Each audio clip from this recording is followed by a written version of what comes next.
Hey guys, Dylan from Noble Records coming at you with another video. It's been a long stretch since I've made a video, but this one is long overdue. Been trying to do this video for a while. This is my Grail, heavy rotation Grail edition. Been teasing this one for a couple weeks. Basically, lately I've gotten a bunch of Grails, and I keep waiting because there's always one coming in the mail, and then I'm like waiting around, and I'm like, I'm gonna do it next week because I got this one coming again. I actually do have one in the mail coming. I wanted to include this, but I just decided I was gonna cut it off. But I want to preface this video with just a little disclaimer. I think not everybody knows this, but I'm joking a lot of times where we all know that the definition of like the Holy Grail is that there's just one, and then record collectors, I think that the term Grail is pretty overused, and I am like the guiltiest ever. I like to overuse it, but to me, Grail is, something that's, something you've been looking for a long time. I think that's like in the Webster's Dictionary. It's just something you've been looking for. And for me, like, everything, there's different levels of Grails, right? There's this hierarchy of Grails. There's the ungettable Grails that are like, impossible, only 50 copies, like, Fresh Blueberry Pancake, look that up. It's like a $10,000 record, That's like undoubtedly mega Grail, But then there's some things that are like, $100 records that are rare and they're tough to find, but are they Grails? I don't think so. So there's not really a price point that constitutes a Grail. It's really left up to your own interpretation of what a Grail is. But I want to let you know that I say it from a lighthearted standpoint. I understand that the term Grail is thrown around a lot, and you're like, every time people hear say the word Grail, it's like, oh boy, buckle up, what are they gonna pull out, So I say it as just a, highly sought after records that I found recently. Also, I'll kind of give you an update at the end. My mind has changed a lot about records in the past month, like a lot. So stay tuned for that. Obligatory mention. I know you guys have already seen the video. Tons of people watched it. But I got my number one Grail again, a different one. This is a Fraction Moon Blood. I won't talk about this. If you haven't seen the video of me talking about it, it's a couple videos back. And this is a record that I think anyone would agree is a Grail. Only 200 copies made. I never ever thought I would even ever hold one in my hands, much less own one. So this is the best Grail I've found ever in my whole life. So that's, amazing. So I'm going to get going with some of the other Grails, because I know you guys already knew about that one, but I hadn't mentioned it in the heavy rotation. If you haven't seen that video, go back and watch it, because I go in depth and talk about the record a lot. So next up is Irish Coffee, killer hard rock band from Belgium. This is a super, super tough record to find. I got insanely lucky on an eBay auction on this thing, and got it for like maybe a third or a fourth of what they normally go for. But this is an amazing record, like I said, I think from Belgium. The band was active from 1970 to 74. And the organ player in 74 was on his way home from a gig. He was walking. I don't know if he's walking. Anyways, at any rate, he got killed in a car accident. And so the whole band after that just kind of decided to hang it up. So that was kind of the demise of Irish Coffee. But this is an extremely incredible, sought-after hard rock Grail. Unbelievable that I have a copy in my hand right now. It's one I really, honestly, truly thought I would never even see. So thrilled to have that smoker of a record. Euphoria. Amazing record from Ohio. Came out in 1973, and a lot of you guys are going to go trot on over to Discogs and see that Discogs says it came out in 1977, and then you're going to come back and say, actually, sir, you do not know the facts. It actually came out in 1977. But the truth is, it came out in 1973. Discogs has it wrong. Discogs, remember, guys, is the Wikipedia of records, and so it is sometimes wrong. Just like Wikipedia is. 90% of the time, most of it's right. But sometimes, like in this case, it's wrong. This is a promo picture that they had of this band. Look at these guys. They look like they could either be your friends or really rough you up, however you play your cards. So, amazing band from Ohio. Really good guitar work. Just a really good and interesting record. It's not quite as hard of a hard rock record as a lot of these are, but man, it is good. And the guitar solos are well placed. Beautiful, beautiful record. Very hard to find. Thrilled to have it in my collection. This one is one that you guys are... Okay, you guys do not laugh at me. You can't laugh. The name of this record is called Hot Poop Does Their Own Stuff. I'm not going to go into a lot of detail of what's going on this cover, but there is poop involved. This guy's pooping. Just spoiler alert. This guy's pooping. I'll tell you. This guy's pooping. This guy's taking the poop to this girl who's heating it up in a spoon, and then this guy's shooting up the poop, and this guy's dead. So that's just kind of what's going on. This is a private press record from California. Only 500 copies of this was made. These guys, they wanted to stand out. They were going to a college, and there's a lot of college bands that would go around and they would play the same cover songs over and over again, and these guys wanted to do something a little bit more original, so they wrote their own album, heavily influenced by the Mothers of Invention and Velvet Underground, Nico type stuff. And so they did this a little more jovial record, but it is really good guitar work on here. It's very interesting. A lot of it reminds me of 13th Floor Elevators meets the Mothers of Invention. So, interesting record. I would definitely try and stream this before you spend your money on an original copy, because you probably won't like it. It's weird. But it's the type of thing that's just weird enough for me, and I like it. Huge, mega Australian Grail here. Wide Open by Kavis Jute on Infinity Records. Any hard rock collector knows exactly what this is. This is a very sought after, amazing hard rock teetering on the prog territory of a record. Absolutely amazing. Love this record so much. I can't believe I actually got a copy of this. Shout out to my buddy Ben in Australia who hooked me up with this and some other things. We did a trade, but this is one that I've always wanted, and I'm very thrilled to have it in my hands. So this is a really great band called Tymon Shudd Evolution. The term Tymon Shudd they pulled from a poetry book, and it means like the very end. Okay, that's what it means in English. But this record came out in 1969. They kind of toured around as one of Australians' first really good hard rock garage psychedelic bands. They went through some phases. Started off kind of more on the garagey side, but when they put this out in 1969. It's more towards the psychedelic hard rock arena. So very, very good record. Tough to find. Clean is a nice clean copy. Super thrilled to have it. Also another one from my friend Ben. Ben also recommended me one of his local record stores in Australia was selling this, and I ended up getting my hands on it as well. This is Tymon Shudd's second album, Golutionites and the Real People. I don't know that I'm saying that right, but let me tell you, this is a killer record. I prefer this wildly to the first record. This is a little bit more my speed, more on the hard rock / prog vein, and it is, I'll show you the gatefold. It is a fantastic record. I put clips of this on my Find This record, but if you like Court of the Crimson King, it's like that. It's just a little different, but it's in the same vein, and it's very, very, very good record. I love this so much. I have recently become friends with the lead guitar player, singer of this band. This guy's a really nice guy, very down-to-earth, approachable. He had a little band called Puba. His name is Jim Gustafson. I can never say that right. But he is a really nice guy. Posted a picture of this on my Find This Record Instagram, and he commented on it. Was like, man, I can't believe you found an original copy. And there's only 500 made and all this stuff. And so we got to talking back and forth. And he was telling me that they reissued it with 2 LPs. And so this is the reissue. I ended up getting one from him.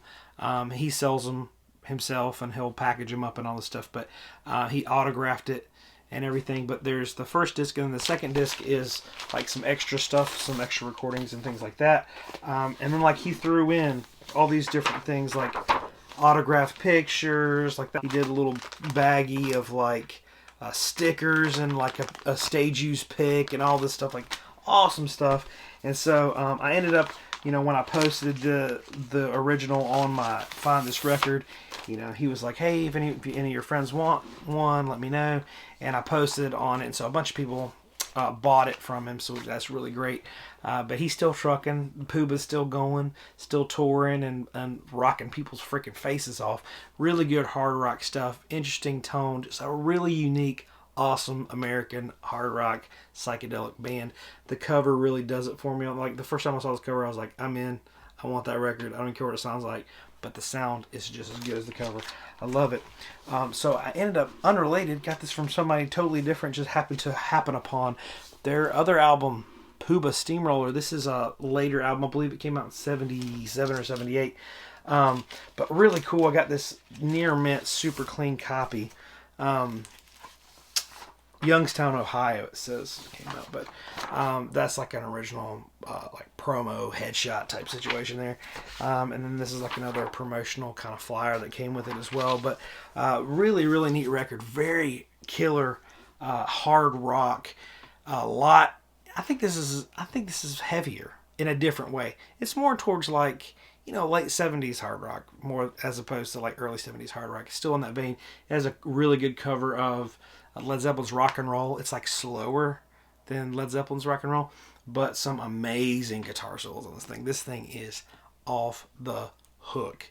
I really like this record. A lot of people prefer the first one, which I probably do prefer the first one. It's hard to say. I don't have to prefer any one. I like them all. But this one, in my opinion, is a smoker of a record. I really, really like this. This is a band called Greer, Between Two Worlds. This is it was recorded in Charlotte. I've been told that they're from Greer, South Carolina. I don't know. I looked online. I couldn't find anything to substantiate that claim. So I don't know. They're either from North or South Carolina. Sugar Bush is the label. There is some really good stuff on Sugar Bush if you ever see that label. It's a Carolina-based label. But really long story about how this came into me. It came from a couple different people. And there was a lot involved. I won't go into all the moving parts. I don't want to drop any names. I don't know. It was a kind of a crazy situation. But anyways, it finally ended up in my hands, and really grateful to have it. Really good hard rock record. Has some killer guitar solos in it. It's got some softer points, some some acoustic numbers in there, but also just some really powerful guitar solos. Very good tone. Great record. In the Carolinas, this is a Grail that's very hard to find. So it's been on my list for a while. Glad to finally have it. This is one that needs no introduction. This is the Golden Dawn Power Plant. This is a killer copy in the shrink, near mint, first U.S. stereo. Beautiful copy. Could not have a better copy. This thing is unreasonably clean, if that's a thing. Got it from a guy, super nice guy. Fair on the price. It's amazing. But if you haven't heard of this is 13th Floor Elevator. Most people have heard of. If you're into psych, that's the first one you really get down the rabbit hole with most of the time. But yeah, so these guys, the Golden Dawn, were running in the same circle as Rocky Erickson and all the guys from 13th Floor Elevators. They all went to high school together. They all had bands and different bands, and they traded band members back and forth. They were all friends. And so George Kenny, the guy who is the main head band leader and songwriter and everything, him and Rocky were good buddies. And after they kind of got some things together, Rocky was already signed with 13th Floor Elevators to International Artists label, and so he kind of put in a good word for him. And so they recorded this, and wanted to release it before Easter Everywhere by 13th Floor Elevators, but for some reason the label didn't want to do it, and so they waited till after Easter Everywhere. And so by the time this came out, it was a little bit later than they wanted, and so it kind of sounded like an older record that was a couple years too old. or whatever. So it didn't really go very well, and the band ended up breaking up and not doing anything after that. But this is an absolutely fantastic psych record. It's in the same vein as 13 Floor Elevators. It is a must listen to. Amazing record. Thrilled to have. I mean, I know it sounds crazy, but I really never thought I'd have that, especially in that condition. A lot of times you see them, they're completely roached. Real quick, this is called Opus Alpha. It's an original press from Uruguay, but it's a Uruguayan blues rock band. If you heard me talk about Dias de Blues, this is very similar in the same vein as Dias de Blues, from the same place, and it is heavy hard rock, killer blues rock, guitar solo type vibe to it. It is fan-freaking-tastic. Love this Opus Alpha. It's tremendous. This is one amazing. It's called Topi Man. And this is really awesome. One of the band members, or maybe two of them, I guess, wrote a little note on the back and signed it. So it's an autographed copy. Not that that means anything.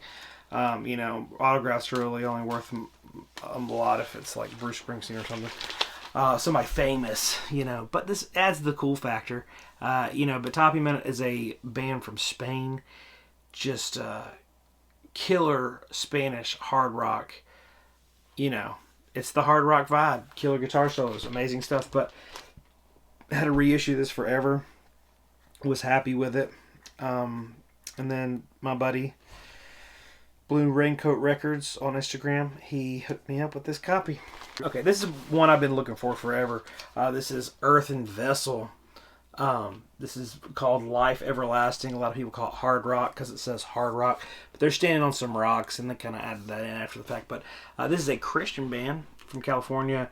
They kind of wanted to tour around and play Christian music, but also they wanted it to be psychedelic, but they didn't want to do drugs, but they wanted it to be psychedelic. And so they bought this bus, and they ripped out all the seats, and they turned it into a tour bus. They put beds in it. They slept in it.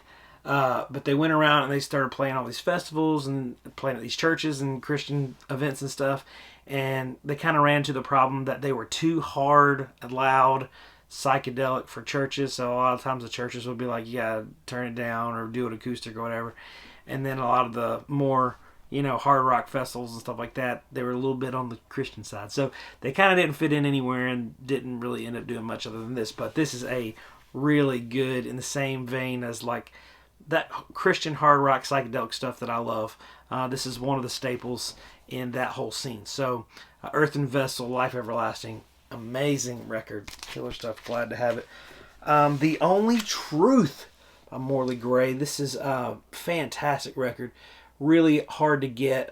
This is heavily bootleg, so a lot of times you got to be careful. Do your research if you're going to buy a copy of this, because the bootlegs are, there's only a couple little things to kind of differentiate the bootlegs from the real deal. And you can really, like, you can buy one and not even ever know you have a bootleg because they're so good and the bootlegs are well done. So you got to be careful. But this is unequivocally a original press. It comes with a poster. Mine doesn't have a poster, but the poster is really super cool. But fantastic record. Power trio that wanted to kind of write some more original music. Just incredible hard rock. This is one of those mega grails when it comes to hard rock that is just impossible to find. So really good stuff. This is Rockadrome. It's a Canadian hard rock, or a Canadian psychedelic rock band. All these guys were like studio musicians in Canada. They got together and they just made this record. It's got some like really interesting guitar effects, really good sounds on it. As far as like early psychedelic rock records go, this one is a really rare record. It's very, very, very hard to find. I can't believe I found one, and it's just like really good Canadian psychedelic hard rock, but it's early. It's not quite as hard as a lot of these are. It's more on the psychedelic. It almost has like a little bit of garagey tinge to it as well. So, but definitely check this out. It's called Rockadrome. Really tough to find. Amazing. This is another one, staple in the hard rock scene, also from Canada. This is War Pig. War Pig was just unreal hard rock, and they actually got signed to London Records, I believe, and they reissued this on a different with a different cover. It's got like a white cover. So I kind of prefer this one. This one looks a little bit more heavy and culty to me, which is cool. But this is just another record I never thought I would find. Thrilled to have it, but it is heavy. It's Canadian Black Sabbath hard rock. It's freaking killer. Sam Gopal or Gopal, I've heard it both ways. Escalator. Super killer psychedelic hard rock. And you know who this fella is? That's Lemmy from Motorhead. But yeah, it's a great record. Really good guitar work on it. This one is it's on Stable Records. Absolutely fantastic hard rock record. It's one to definitely look for. I hate to pass through it that quick, but it's just, there's a lot there. It's amazing. So after I found Farm, everyone said, what's your top most wanted Grail now? And my answer, I'm not going to tell anybody, because I can't tell you how many times people have found my most wanted Grail, or they've undercut me or bought it out from under me because they knew I wanted it, and then they'll come back around and be like, ooh, I've got it, what will you give me for it? And I'm like, I ain't playing this game. So anyways, I'm not telling anybody my most wanted anymore. That was stupid. But anyways, my most wanted was Farm, and everybody was like, well, what's your two most wanted, or what's your most wanted after that? And I was thinking, well, my most wanted one was Fraction Moonblood, and I actually hate to say it, but I wanted that more than Farm. I just didn't think it was possible to get it. But my other one I was going to say was July, and here it is. So the two most wanted records I wanted after that, I ended up getting the next month. So I traded this with a really good buddy of mine. He's got the most incredible record collection, unreal. And I found an Elvis 78, a Sun 78, in really good shape, and he traded me some records for him. And so this is one I got from him. Really good condition copy, original US on Epic, and the major minor UK pressings, they go for like $2,500. They're super rare. The UK, I'm happy with the US, but this is up there with my favorite psychedelic records, and I do not say that lightly. Like, if I had to make a list of my top 5, it would be in the top 5. When I discovered this record, I couldn't stop talking about it. I told everybody I knew about it. This is, in my opinion, one of the absolute greatest psychedelic records ever made. It is amazing. Every time I listen to it, I'm like, man, I forgot how good this is. This is so good. So, fantastic record. Cannot recommend this more highly. It's July. Another one I got from him, this is a tremendous Grail. It's crazy that it's this late in the video because it's so good. Linda Hoyle, Pieces of Me. I will try to go as quickly as I can with this. So Linda Hoyle also played in the band Affinity. She sang in the band Affinity. She was a trained like jazz vocalist, but Affinity is more of like a hard rock thing. And so after that, she kind of decided she didn't really want to. She went to school to be a teacher. She didn't want to really do music anymore. But she was approached to do this record as like a solo record to kind of showcase what she's capable of and her vocal range and everything. So there's some like really soft, really beautiful, strong vocal performances on here. But there's also some really crazy hard rock records on here that are phenomenal. This is a mind-blowing, fantastic record. And it's on Vertigo. And this is said to be the rarest Vertigo. They only made 300 copies of this. So this is extremely rare. Another amazing Canadian psych record is Plastic Cloud. Incredible record. Amazing, in fact. This is an original Canadian press. It's not a perfect copy, but I'm glad to have it. It plays strong. But yeah, this is one I've been wanting to track down for a really long time. It's got some great guitar stuff in it, but it's definitely more on the garage/psychedelic side. Really, really, really good record. I love it so much. Gonna blaze through these really quick. I'm getting a little bit too long-winded. Great krautrock band is Crocodile, and I've been looking for some Crocodile records for a really long time. Both of these this one came from a good buddy of mine in Pennsylvania, self-titled Crocodile, original German press. Both on like a little bit harder prog krautrock side. Getting up for the morning. I don't know which one I like more. Both of those I like about the same, but really good hard like krautrock. Turco is a Brazilian hard rock band. They kind of went through a couple of different phases. This is my favorite phase of theirs. Their first record is like stupid expensive. And this one's pretty tough to come by as well. Got a really good deal on it. But Brazilian psychedelic rock and leaning towards like prog. So this is actually like more on the hard rock prog side, I guess you'd say. But absolutely smoker of a record. Really, really great guitar work on here. Love the Turco. You guys know one of my absolute favorite bands is Toad. And I ended up finally getting a copy of Tomorrow Blue, original press on Hallelujah. What's to say about Toad that I haven't already said? Vic Vergit is the leader and the only constant member of the band, but fantastic guitar player and rock and roll vocalist. Love everything Toad ever put out. Man, there's so many records I'm trying to show. It's unreal. Here's one. This is Gamora Trauma. Gamora was a band, really good krautrock band. They ended up putting out a record in '69 before this, and they ended up, it was in German. They ended up not really liking it all that much, and when they got signed, they went to do this record, and they renamed it Trauma, but it's exactly the same record, but they got a lead singer that sang the songs in English, and this one, I actually do really like this one better than the first one. Some people like the first one better, but it's the same music pretty much, but they play it just a little bit differently. I like this one. This is a little bit harder. It's got more of the krautrock feel to it, but this is a fantastic record, Gamora Trauma. I hate that I have to blow through these so fast again. Strawberry Path, When the Raven Has Come to the Earth. This is an original Japanese press.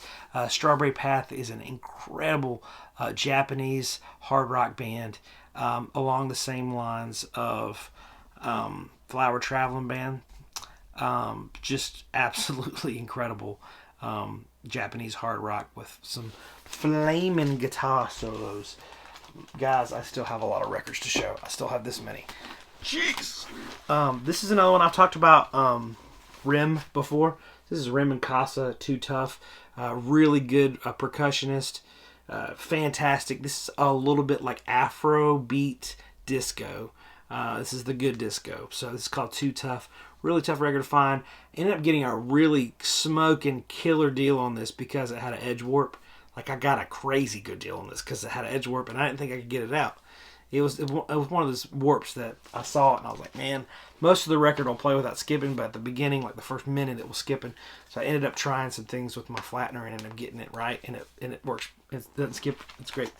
Real quick one. This one, One Fine Morning, Lighthouse. This is an original Vertigo pressing. You don't see the Vertigos of this. The original U.S. pressing has a totally different cover, and it is like $3 maybe. So this is the Vertigo press. This is low-hanging grails. It's not too crazy, but really good prog record. This one is amazing. New Zealand. It's called Think. This is a pretty rare record, tough to find, but it's a little more affordable. I mean, these I think they go for like $200 or $300, so it's not anything too crazy, but still pretty expensive, I guess. But anyways, all that to say, really good prog. Got a lot of great synthesizer work. Got a lot of great guitar work. It's like on the side of Yes, but a little bit harder and a lot better, in my opinion. But yeah, really great. It's called Think.